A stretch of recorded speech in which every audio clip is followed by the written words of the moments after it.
100+ living is sort of our mantra at the office, and so this is where we park for the first 4 to 8 weeks. Every year we talk about nutrition.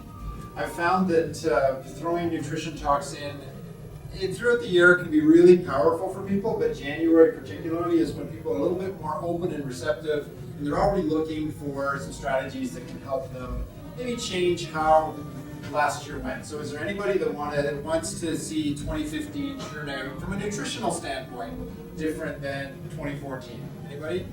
Just me? Okay, we got half the crowd. That's good. Okay, that's really important.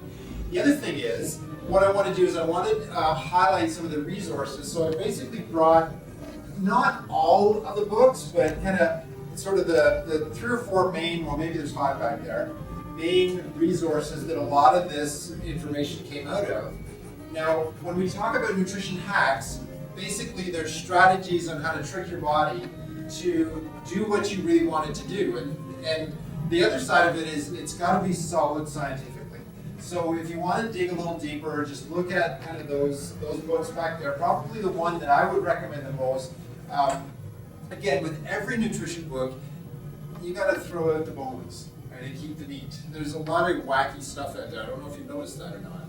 But there's a lot of wacky stuff out there in the nutrition world. So I would say probably Primal Blueprint would be the best kind of overall lifestyle book. Again, I am saying that disclaimer. It's the one on the far right, Mark's business book. He has written a blog for about 20 years called Mark's Daily Apple. It's got some really practical stuff. He gets a little bit hyper when he's talking about kind of origins of the universe and all that kind of stuff, but if you stick to the nutrition stuff he talks about, it's really good. So it's like most resources out there. You do have to take what you can take and leave what just is a little bit outside the guardrails of that person's particular expertise. And so then that comes to why as a chiropractor talking about nutrition. And even wackier when I start talking about attitude and relationships and all these types of things. And what I want to do is I really want to kind of set the stage to help you understand why this matters to me personally. It's because I really think we're missing the mark in North America by focusing so much on cardiovascular health, immunology.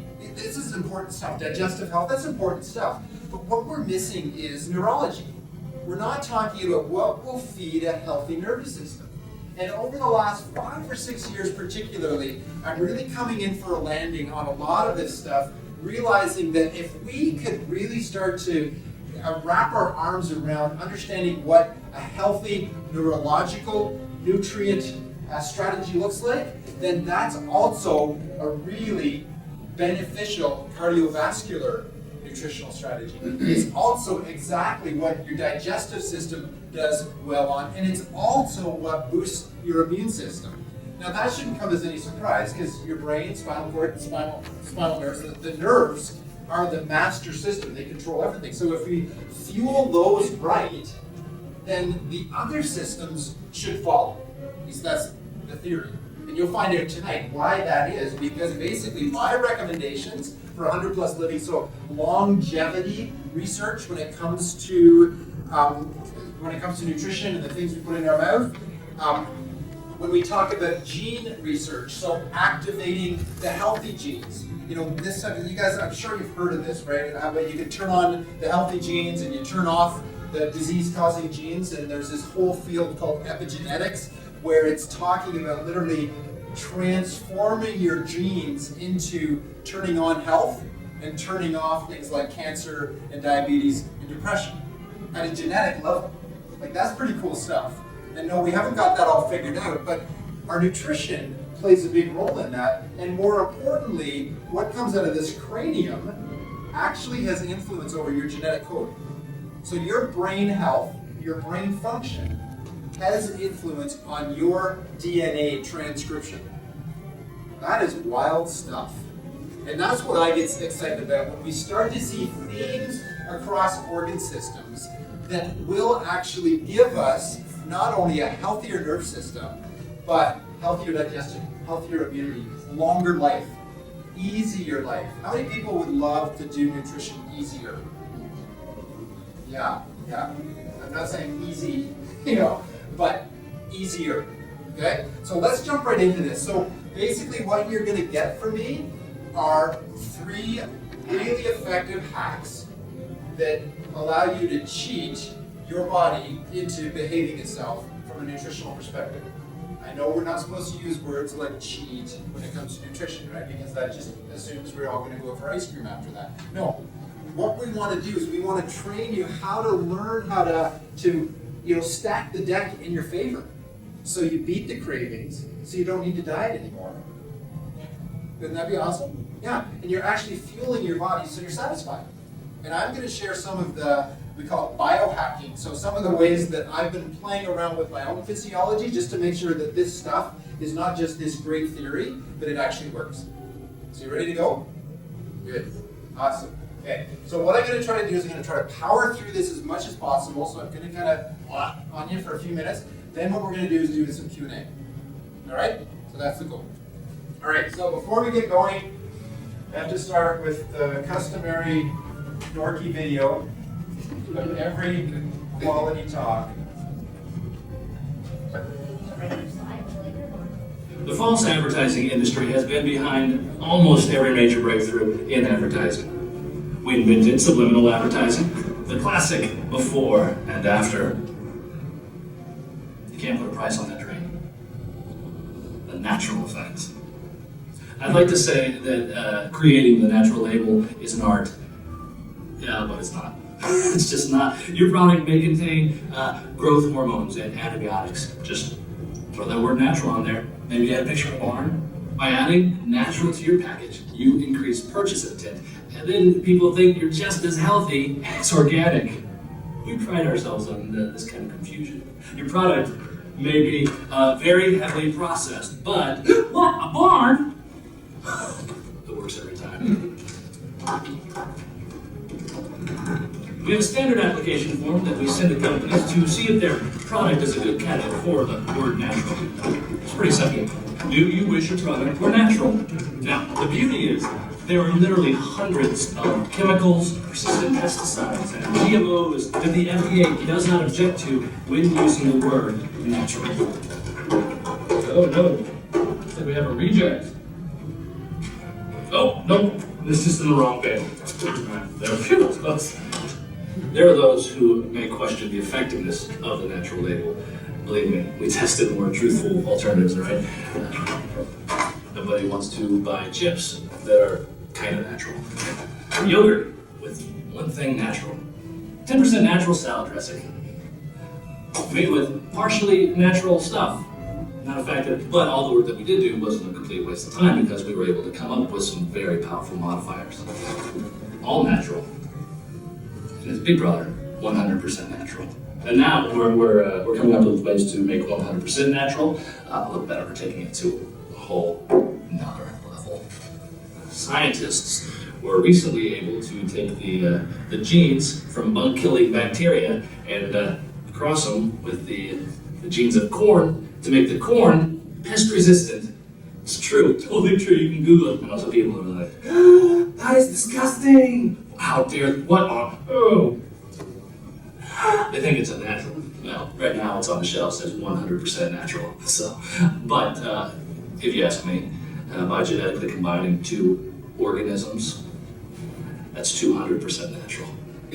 Food companies come in here and they have all sorts of problematic issues. Right? They're worried that their product is so processed that it bears no resemblance to anything actually found in nature. Right? It's full of hormones or chemicals or ingredients that nobody can pronounce, not even them. I love to see the look on their face when I tell them, hey, you know what? None of that matters. We can put the natural label on pretty much anything. Although my favorite part is when I show them what their packaging will look like with the natural label. I love helping people. It makes me feel like we're a nonprofit. Only totally for profit. Money, money, money. But helping is that's the best part.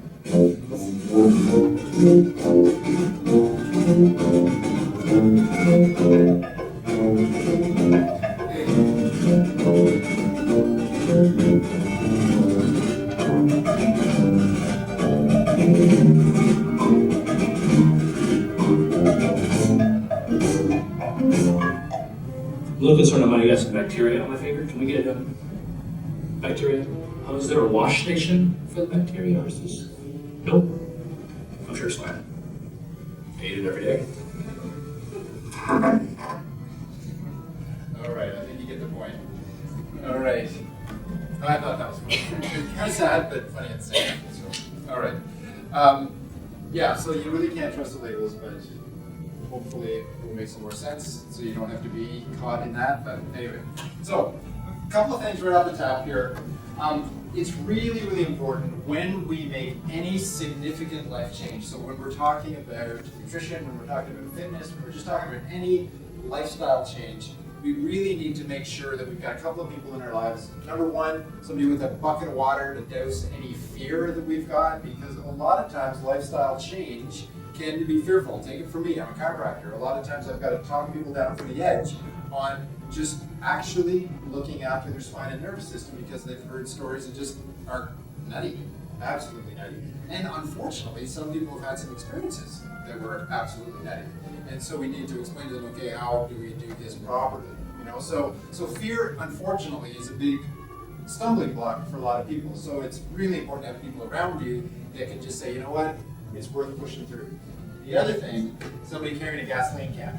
So that is to douse your dreams in gasoline so they actually get going. So many people have lost a vision for why they want to do this stuff. You know, making lifestyle change, it's hard work. And really, you need to have a vision of where you're going. And so it really helps to have people in your life that can encourage you and lift you up and just fan those flames. So those are the kind of things. So sometimes it gets really challenging. We can do a talk like this and give you 2 or 3 really neat strategies to do, but if you don't have some support, it's really, really tough. The other folks you got to watch out for are people that are really well-meaning, but aren't necessarily coming, and they're coming from a right place. You know, they love you, they care for you, all these types of things.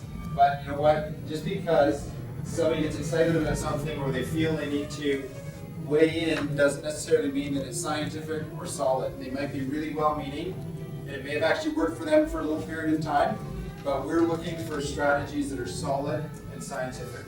Okay? So even Dr. Oz, and sometimes even Grandma gets it wrong. Okay? All right, so let's jump into hack number 1. Okay? So hack number 1 is something that I'm hoping that you've already started to hear more about. And the reality is dietary fat is not the enemy. And it's kind of a strange story, but I want to share this with you because after I was writing it out, I'm like, this doesn't really make any sense. But anyway, we'll see if it makes sense. So back in about 1998, I read a newspaper clipping about, what was it about? The first one was, so they were basically talking, this editorial back in 98 about this huge increase in this disease called Alzheimer's disease. We didn't really know a whole lot about it, but it was kind of the sneaky, nasty adult dementia that they were starting to notice coming up at a really, really high rate. Okay? Then, and maybe the reason that caught my attention is because a few years earlier, the first grandma that I lost died a really horrible death from Alzheimer's disease. And as a family, it just freaked us right out because we knew nothing about it, and it was just absolutely horrible the way that she went. I don't know if you've lost anybody because of Alzheimer's disease, but man, it's nasty. Then right after that, I saw an article that was related to brain trauma and how people with impacts, and now this is old news now, but back in 1998 this was not around, but multiple impacts, like with the NFL guys that have the head injuries, they're actually showing brain shrinkage later on in life. And so they were talking about how they were treating the trauma with high quality fats like fish oil, you know, omega-3 DHA fish oils. And so they were giving these guys high quality fats, or ladies, or the people in the studies, and they were noticing a huge change in their outcomes. And so this is where I really started getting this feeling that fat's not the enemy. Now the wrong kind of fat is, but not healthy fat. And so what we're looking at now is nutritionists on the leading edge. They're actually saying that your fat to protein to carbohydrate consumption for neurological health, to keep your brain from shrinking like my grandma's did, should be actually 70-20-10. 70% good healthy fat, 20% protein, 10% carbohydrates. Isn't that crazy? You know? And so, again, and this is not new stuff. Framingham Heart Study, have you guys heard of the Framingham Heart Study? It's the big, gigantic study out of Massachusetts. They're following 15,000 people since 1948, and there's actually been over 1,200 nutritional research studies as a byproduct of this study. So it's been analyzed to death. But get this is what this says. It states that there is no correlation between dietary cholesterol and blood cholesterol levels. That's the Framingham study. But if you ask the average North American what happens when you eat fat, what do they say? Cholesterol, and we get fat. Exactly. Yeah, exactly, right? But again, we're not differentiating between the healthy, brain, neurology-basing, health-building fats and the stuff that we call manipulated fats. Okay? The way fat was put on the planet, I don't know what your heritage is, but I actually say the way God put fat on the planet, right? If you can eat it as close to that as possible, so like an avocado, you think that's got good fat or bad fat? It's got good fat in it, right? It's not, if you eating that, the fish oil. I know some fish got this life squeezed out of it in some cold-pressed Norwegian factory somewhere, but it's actually the way it is in that fish's body. Fishes? Yeah, whatever, fish's body, right? That's the way you consume it. But yeah, so the quality oils, the coconut, like all these guys that we've listed here, and yeah, eggs are not a killer food. They're not. And the yolks are actually the valuable part of it. But what have we been taught? Yeah, throw them away. Yeah. And yeah. So the reason I believe that this, even with major blockbuster studies like Framingham saying there's no correlation, now there's an industry. Right? And no pun intended, but weight reduction industry is big business. Right? The no fat stuff. It's crazy, and I'm hoping I'm just one of many voices that you've already heard, that no fat, honestly, you are better eating, satisfying your body with high quality, healthy fats than you are trying to get it through the chemical replacements. Okay, does that make sense? Okay, all right, so, and yeah, I think if you want to find out more, there's a guy, this guy wrote so much about cholesterol. He's an Eastern European somewhere, Ravenskov.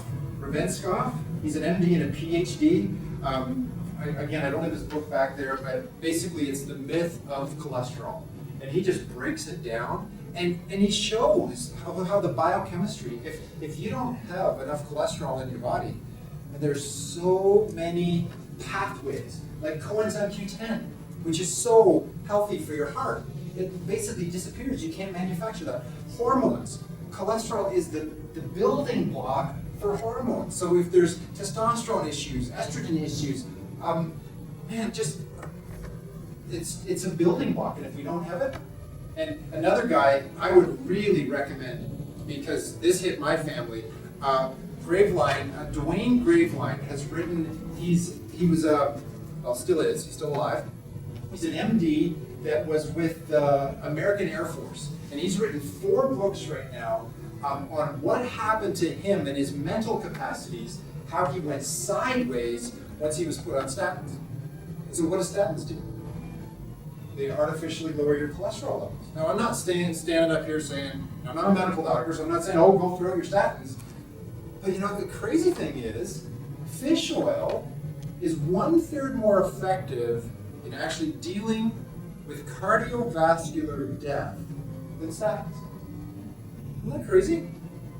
It's just absolutely crazy. Like something simple that can't be patented, right? And made billions of dollars is actually more effective. But what do we hear about on the TV? Every 3rd drug ad is about an anti-cholesterol med, right? Yeah, it's crazy. So Graveline, all you got to do is Google that guy, and you will get links, and he's got a great blog, and so you don't have to buy his book. But it's just really thoughtful, and I love the fact that I don't love the fact that it was a personal experience to him, because that really stunk for him. But the fact that he's writing from a meta perspective, that he didn't have to give up some of those false beliefs that he had for years and years and years, just crazy, So bottom line is, with this, what we want to do is we want to eat the fats that are as close to the way they've been put on the planet as possible. And you know what? It doesn't actually cause the damage. In fact, it protects your brain, it protects your cardiovascular system. It's the exact opposite. It builds your immune system. Like these healthy fats. We've heard so much about antioxidants, like the vitamin C's and the beta carotenes, and they're awesome. They're awesome. But did you know that when vitamin C, so why do we take antioxidants? It's an interaction here. Free radicals, right, Tammy? Yeah, so it sucks, it's like a sponge for sucking up free radicals. And why are free radicals bad?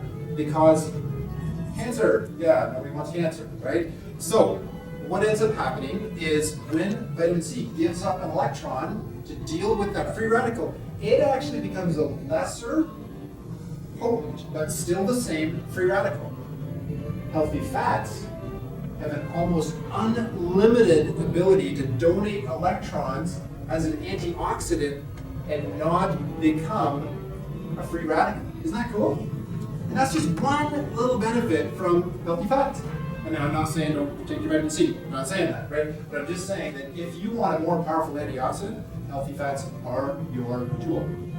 Okay? Right? And you know what the great thing is? Healthy fat messes with your brain in the right way. Fat is the number one way to satisfy your hunger cravings. Anybody have cravings? Anybody go off the deep end? No, you don't have to put your hand up, right? But isn't this the diet industry right here, right? If they can get you on a cycle of eating their products, right, even though it's caloric restricted, you're starving all the time.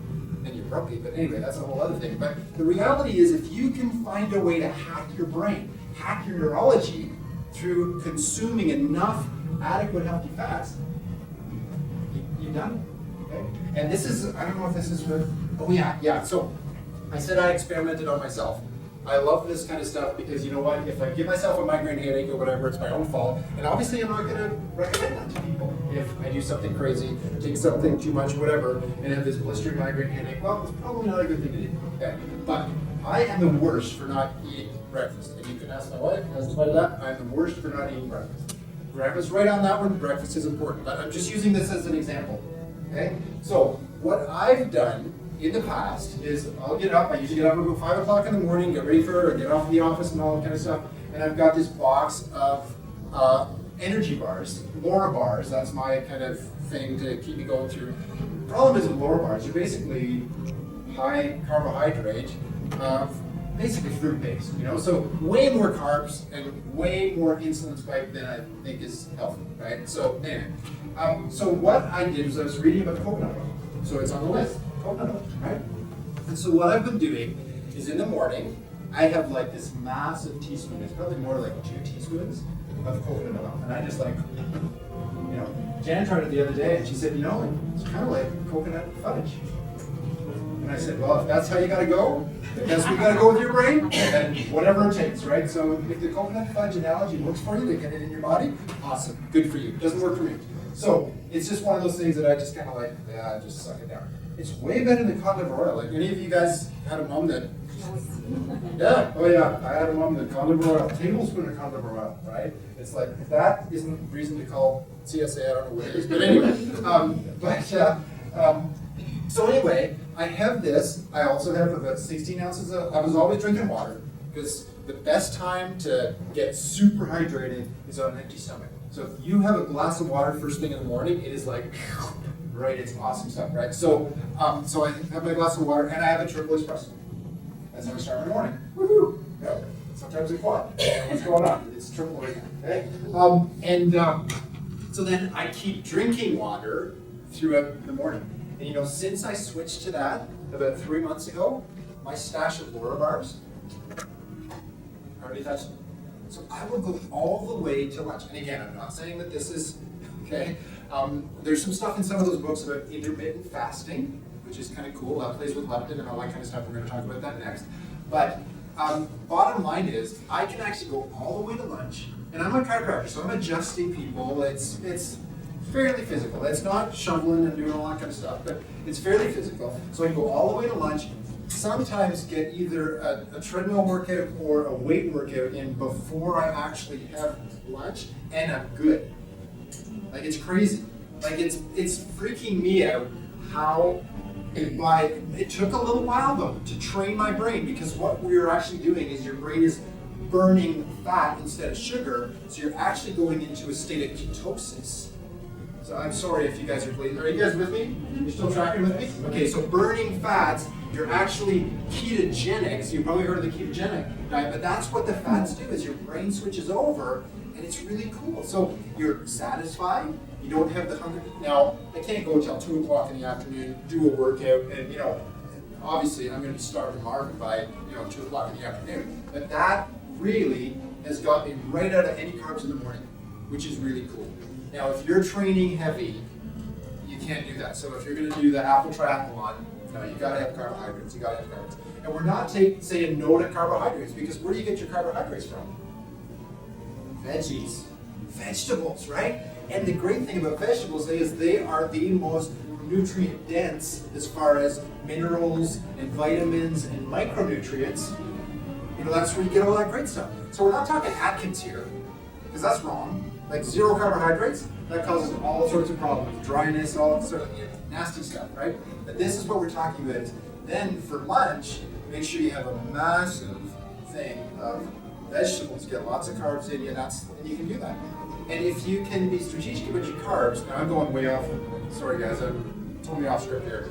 But is this useful? Are you finding this helpful? Okay, we just kind of, okay, all right. So then when we do the carbs, then you still need to, restore your glycogen reserves. When you use your muscles, even just going for a walk, you use your muscles, you do need to restore glycogen. So the no carbohydrate thing, that's wrong. That's really, really bad, okay?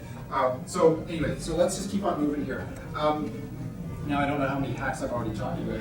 All right, so you get it. Hack number 1, start to move towards an excessive amount of fat, because that's how you get thin.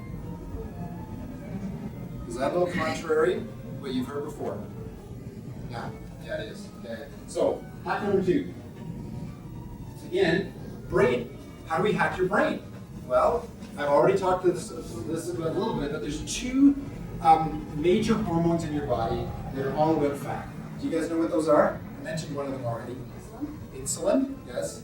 And the other one starts with L. Leptin, yes. Okay. So insulin, what happens when you eat a meal is you dump out a bunch of insulin. And healthy body reaction is that insulin will take the sugar out of that and dump it into your cells for energy later on. That's really healthy. You want that to happen, right?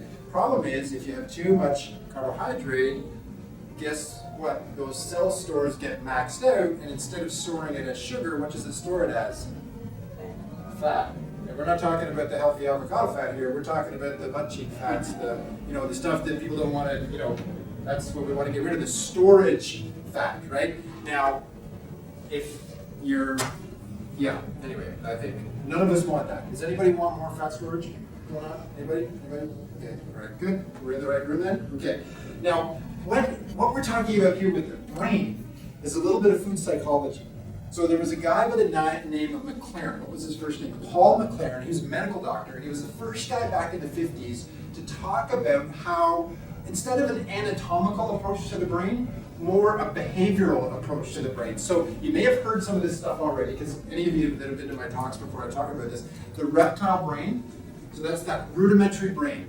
If that one, if you get a bullet to that one, you don't breathe anymore, right? So it's the base metabolism, heart beating, lungs breathing, just keeping you alive, okay? That's what is, if you get disconnected from a heart and lung machine and that part of the brain is still alive, you live. If not, you die, okay? The second part, and Seth Godin talks about this, and also the Bulletproof Diet guy, what's his name? Offspring? Anyway, he's wacky. If you want to read a nutty book, that morning book, he's got some cool stuff, but he's just nuts, but that's good. I like nutty guys, imagine that. So the second behavioral portion of your brain, we call the Labrador Retriever part of your brain. So that's all emotions, not a lot of control. So any of you dog lovers, you with me on that one? The Labrador Retriever? Yeah, okay. And then the third part of your brain is actually the human brain, and that's kind of like the Spock side. Okay? Very intelligent, very logical, that's so we're not talking left side, right side of the brain here. We're talking about the behavioral elements of the brain. The problem with when insulin plays with your Labrador Retriever brain. So if you have insulin spikes, your Labrador Retriever brain goes wild. So no matter how much your Spock brain says, I don't want to eat chocolate mousse, who's going to win? Oh, and by the way, rudimentary brain will overtake Labrador Retriever brain, will overtake Spock brain, because we're talking base metabolic life or death stuff, right? So the part of your brain that controls whether or not your lungs are breathing and your heart is beating has a little more impact globally on how you behave than whether or not you're feeling sad in the moment. Labrador Retriever brain, right? And you're certainly not thinking about logical thought at that point in time when you're worried about, am I dying? Right? So the Labrador Retriever brain, no matter how great your New Year's resolutions are, no matter how awesome you're doing at staying to the outside of the grocery store, if insulin's playing with your Labrador Retriever brain, you're going to somehow go down the chip aisle, or maybe the cookie aisle, I don't know, whatever, it's either salt or sugar, right? Those are yeah. But and so guess what turns off the Labrador Retriever brain and insulin spikes? Take a wild guess. Healthy fats, yeah, because they satisfy the brain, right? We're brain hacking here, right? The other thing, I do have another point. I do have more than one point, by the way, other than just healthy fats, right? Okay. Leptin. Oh no, it's kind of the same point. I want to read Joseph Mercola. How many people listen? Yeah, he's actually got some really good stuff. He likes to sell a whole bunch of stuff too, but people do that, right? They like to sell stuff. But let's talk about leptin, and then we're going to move on to the third hack, okay? Because I think my time is running away on me. Yeah, it is. Okay. So leptin sends signals to your body to reduce hunger. So the other thing about insulin, as long as you can keep insulin under control, your brain will be satisfied. And if it's up and then down, that's when insulin says to your Labrador Retriever brain, chocolate mousse, or I'm going to die. Okay? Or I'm going to kill whoever gets in between me and my chocolate mousse. That's probably more like it, right? But leptin actually is released by fat cells. And this is kind of the sad state of affairs, right? Because the more fat cells you have, the more leptin that gets released. Doesn't that stink?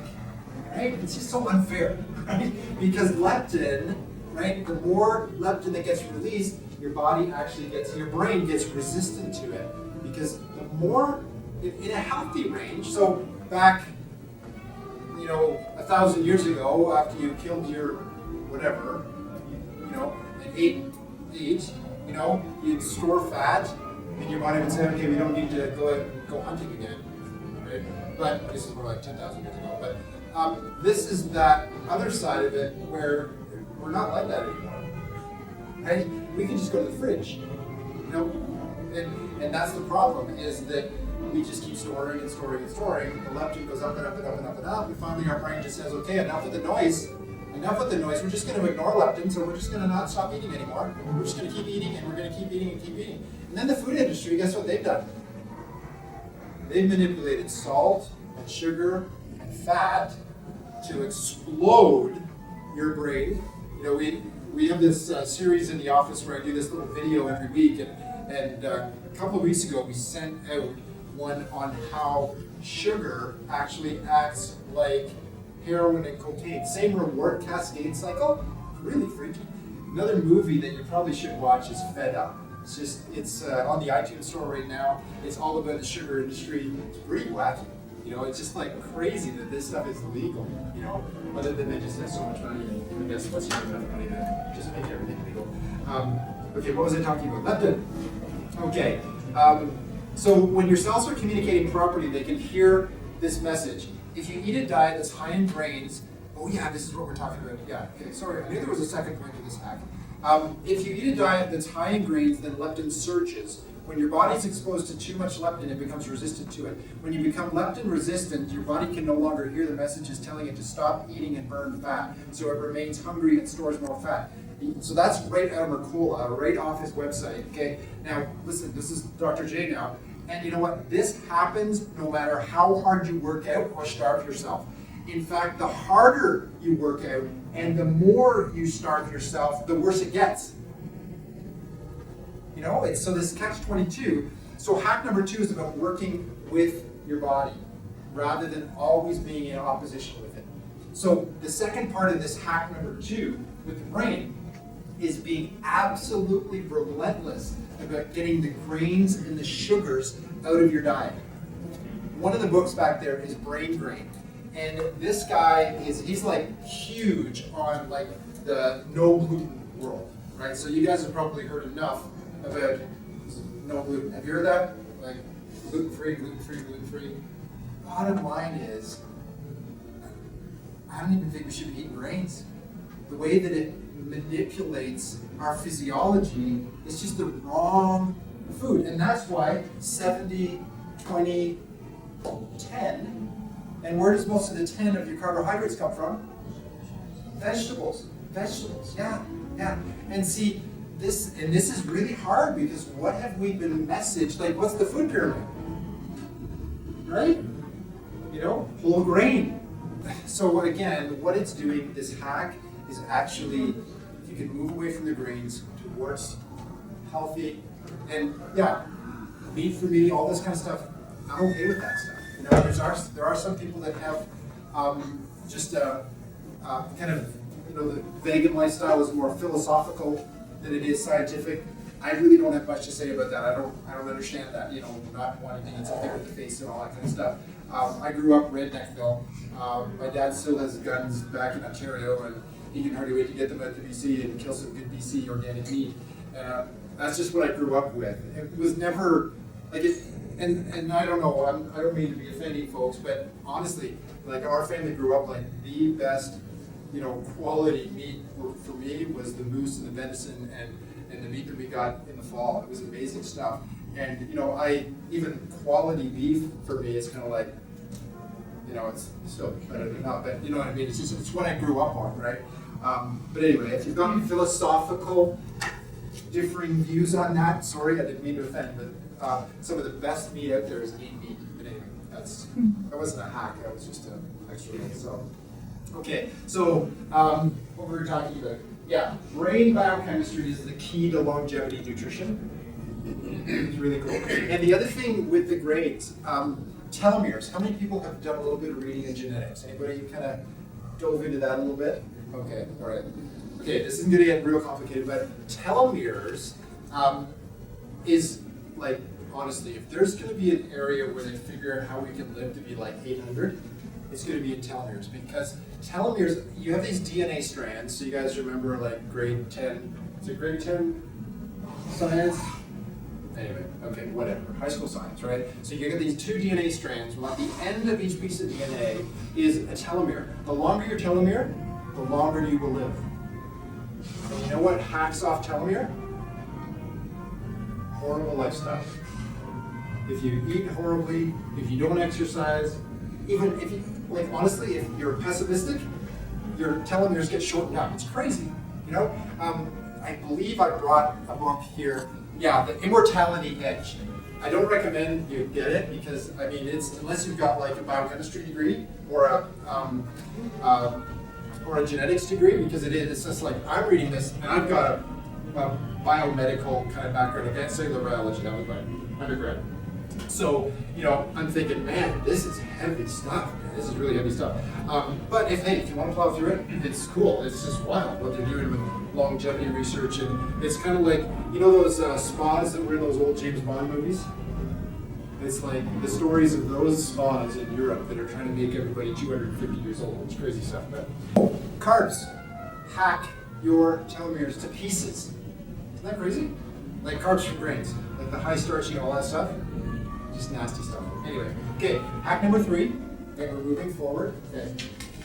I am sorry, I am a little bit ADHD. I don't know if you realize that or not, but just kind of, you get what you get, right? So, all right, this is free, so what do you expect? Okay. Oh, look at those guys. Now that's a cute one. She just wanted to show off the kids. Now this hack number 3, I almost didn't even include this one because when I start talking about this stuff, people go. There's something that goes off in the brain that is just not right. And so we're talking more about, again, the psychology of food, but again, with the science and the biochemistry behind it, okay? So before we get into hack number 3, I want to be absolutely clear. There's a difference between practical progression and perfection. Are you with me on this one? So if you've kind of fallen asleep, now's the time to wake up again. Okay, practical progression and perfection. Okay. Some nutritionists and researchers set the clean living standard so unrealistically high that the average family, there is no way they could do this. Okay? It would be a full-time job shopping at specialty shops and going all over town to figure this all out. Okay, so you see where I'm going now? Okay. That is a recipe for something psychologists call, listen to this, decision fatigue. Okay? And you can figure out what that is, decision fatigue, or something worse. There's actually a clinical condition called orthorexia. I don't know if you've heard about this or not, but I want to read this because you need to be aware of this because you know some of these people. Okay? So every year, especially in January, people still try to be perfect, they fail, and then they feel guilty. Then the guilt causes them to put on more weight and self-depreciate even further. So this is psychology that's happening right now, this time of year, right? So orthorexia is an obsessive-compulsive disorder where someone has a phobia of not eating completely clean all the time. Orthorexics spend hours each day thinking about what they'll eat. Meals are planned well in advance. They follow a strict schedule. They seek out products billed as healthy, without a trace of preservatives, fat, sugar, salt. So they go even as far to start to make up their own rules. So it's not even reality, right, in order to determine what's healthy and what's not. So orthorexics find eating anywhere outside their home almost impossible. They travel with a first aid kit of permissible foods. You guys know anybody like this? Or close to this, or on their way to this? Yeah, I know. Maybe, yeah, anyway. I'm just the one that hangs around with psychotics. But they often have a contempt for others, and they feel morally superior to people who are less vigilant about what they eat. But it's not just their interpersonal relationships and psychological health that can suffer. Sometimes an orthorexic would rather go hungry than eat something not perfectly healthy. So it's in the same family as anorexia, bulimia. And now it's centered around, if it's not clean, it's not going in the temple. And people have lots of self-righteous attitudes about this. And this is the psychology of food. And we've got to be really, really careful about this. So this is not what we're talking about in hack number 3, okay? So what balance in life does not always, allow us to drive all over town so we get our groceries. We need to absolutely keep things in perspective here so we're not psychotic and alienating our friends. If we are doing things right in a nutritional perspective, then what our friends should want to do is find out more and follow us. They'll want to know more about what we're doing because it has such a positive spin-off. You guys with me on that one? Right, yeah. So we need to draw people to us rather than repel. And so rather than being offended by kind of this holier-than-thou attitude, I've been in those homes. That's no fun. I've been at those tables, and that's no fun. So I'm a big believer in what I call the 90-10 rule. A lot of nutritionists talk about an 80-20 rule. But in my mind, if I say 80-20, 80 is just not enough to get kind of the results that I want. Because I know even this week, we've had just a crazy, crazy week. Right, Jen? Like, Jen is not supposed to be here. She's supposed to be at home with her kids, okay? But she's coming in and helping me in the office because we've lost somebody. It's just like, it's crazy, right? And yeah, so anyway, whatever. I'm not gonna bug you with other stuff. But it's been crazy. So what's happened is my mom has came up and with my one daughter, she's been teaching her kind of some cooking stuff, and you know what? We don't stress about grandma's cooking. Okay, they're meat and potatoes, kind of wholesome, you know, good food, but not our food. Okay, you know, and so so there's been some things, way more carbs than what I would have liked. So it's way past the 10% rule for me, right? You know what? The last 2 days, I'm like, oh, you know, I feel bloated because what carbohydrates do is help you retain water. Everybody wants to retain water, right?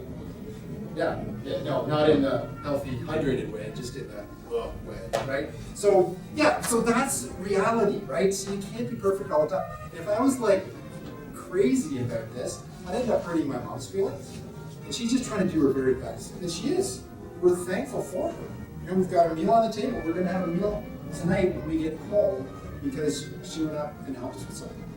You know, that's awesome stuff, right? So always, relationships got to be number one. It's got to be number one. People matter. They really do. Okay?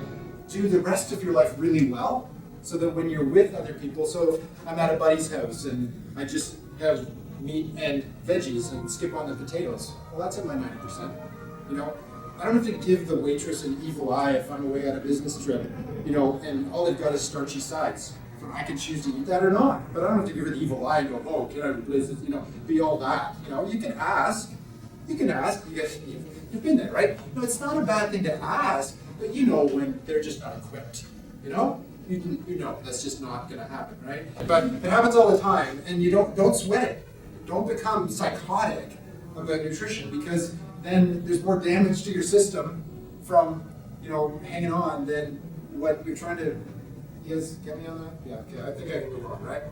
So, yeah, and you know what? The 90-10 thing also leaves room when I'm at another buddy's house and his wife, sorry Janet, but his wife just happens to make the best brownies on the planet ever, right? And I can have one. Do I feel it the next day? Yeah, but not that much because I'm pretty good the rest of the time, right? You know, so some of our strategies at home, and I admit, some of this stuff we're just moving towards. We're not perfect, okay? But so as far as eating clean for us, what's that look like? So for us, we try to eat organic as much as possible, okay? But we will not sacrifice local, fresh grown in season for organic California. I will not do that because we're going for nutrient density. That's a big term, nutrient density. And you know what? A lot of our local growers are non-spray. They're not certified organic. So talk to some of the people at the farmers market. It's really cool. I sat down a couple of years ago and interviewed a family that had been in the market industry for 17 years. They were moving out of it, they were retiring. But they just listed off the number of farmers in our area that sold at the markets that were not certified organic, but they were spray-free. That's golden stuff. That's like my own garden stuff. Like that's awesome stuff, right? And it's generally less expensive, right? So let's just kind of go for nutrient density. Organic's not necessarily always the best option, you know? And some weeks, and Jan can attest to this, what we would love to have in that grocery cart just is not affordable. Sorry to say. It's not gonna. So it's important to prioritize food quality, but there's some shopping trips that the less expensive option has to win. The key is, where are your priorities? I hear this all the time, that organic's too expensive. Well, listen to this. For us, having quality food is more important than the latest iPhone. I got an iPhone 4S. Oh, isn't that awful? You know? A new car every 3 to 5 years. Cable TV. You know, these are the things that people are saying no to organic to, so that they can have 157 channels that they never watch anyway. Right? So I always say to people, I say, you know what? Really make sure your priorities are right. Before you write it off altogether, just really back up. And you know what? If you are on a shoestring budget, give yourself some grace. But move towards, you know, doing better at this, right? So So check your priorities, just making sure, and get familiar with our local markets and our local growers. There's some real practical ways to find produce for less. Buy in bulk during the growing season, and preserve. Often growers are willing to give you access to their seconds. This is what this grower said. That doesn't bring them top dollar in the market, but they're glad to get rid of it. So it may be just kind of not perfect, It's got a little brown mark. It's not dented or ruined. It's just not perfect, And they just love to get rid of that stuff. And you can get a bushel of whatever it is you're going for way less. And you're like, man, what are we going to do with this? Well, give some to your neighbor. That's awesome stuff. And so rather than me kind of repeating on how to go organic, just Google it. Like, you will get so many top 10 lists, and so many, this is how I do it, you'll be like overwhelmed. It's just, there's so much resource there. But, every family's unique. You never know who else in your circles or in your neighborhood might be trying to do the same thing. So partner up, ask around, see who else maybe, they got a great deal on carrots, but they've got a 50-pound bag of carrots now. What are they going to do with that, right? Well, you help them out with your 50-pound bag of beans, right? You just kind of switch it up, right? Try to, kind of create a little community co-op thing, right? But don't make it all organized and all that kind of stuff. Just be a blessing to folks. It's just, be, sharing a cow from a local farmer. Okay, and some of us, I'm not a foodie. I know some of you guys are. Jan, you're not a foodie, but some people really are, But, I have this vision, and I think it's kind of in our ancestral, our ancestral makeup of doing food together. That's really part of kind of who we are, as human beings, And so it would be really cool. We've got this one neighbor. She's just like an energy ball, and I can totally see that. Jan's went out for a few walks with her and all that stuff, and I've never really pitched this to Jan, but her name's Arlene, and I'm like, she'd be awesome just to, hang out and she's a foodie. So she'd be somebody who, if I could convince my wife in all her spare time, to do this, it'd be just like, hey, go on when whatever it is in season, grab a neighbor, go to the farmer's market, stock up, spend the afternoon preserving, chatting, can you think about how cool that would be to build community around food?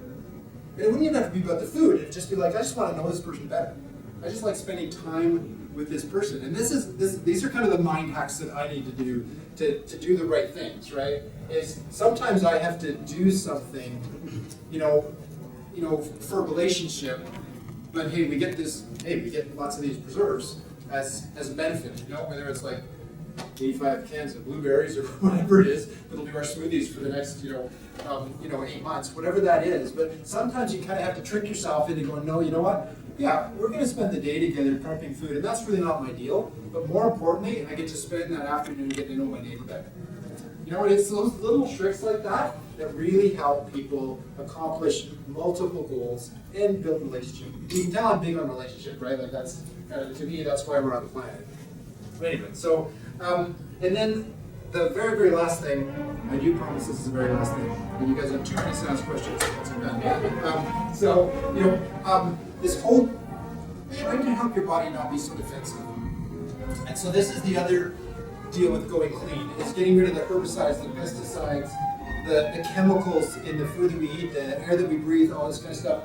There is one theory that I believe is really, really solid, is one role for a fat cell in the human body is protection. So if you have a dangerous toxic chemical in your body floating around, like a pesticide or a herbicide byproduct or an additive like MSG or something like that, your body's natural tendency is to wrap it in fat. And so the more chemically based your nutrition is, the more your body has to defend itself, because if it's wrapped in fat, it can't destroy other more important cells like a cardiac cell or an endothelial cell on the inside of your arteries and veins and things like that. And so what ends up happening is your body has this storehouse of fat that's basically just this protection against the chemicals that you have consumed in your life. And it's not just in our food now, is it? It's in the water that we drink. It's in the air that we breathe. We've done a great job of wrecking our planet, right? So it's not just in our food, but if we can at least deal with the stuff that we can control, then our body there's no need for that fat And so your body's going to burn it or just get rid of it. Especially if you're eating healthy fat, you're hacking your brain, satisfying it so you don't need to crave all those carbohydrates that cause the insulin spikes. You see how this really all does fit together? How it all works and weaves? And when we look at nutrition from a neurological perspective, the downstream benefits are really, really solid, you know? And so that's really it. The 3 hacks, again, I think I've got, where, increase the healthy fats. Second thing is hack insulin and leptin. Get your brain on your side rather than working against it. Be relentless about removing the grains. Third thing is the psychology of food, right? And get clean, right? So get clean out your body so that you're actually functioning and healing the way your body was designed to go. Okay?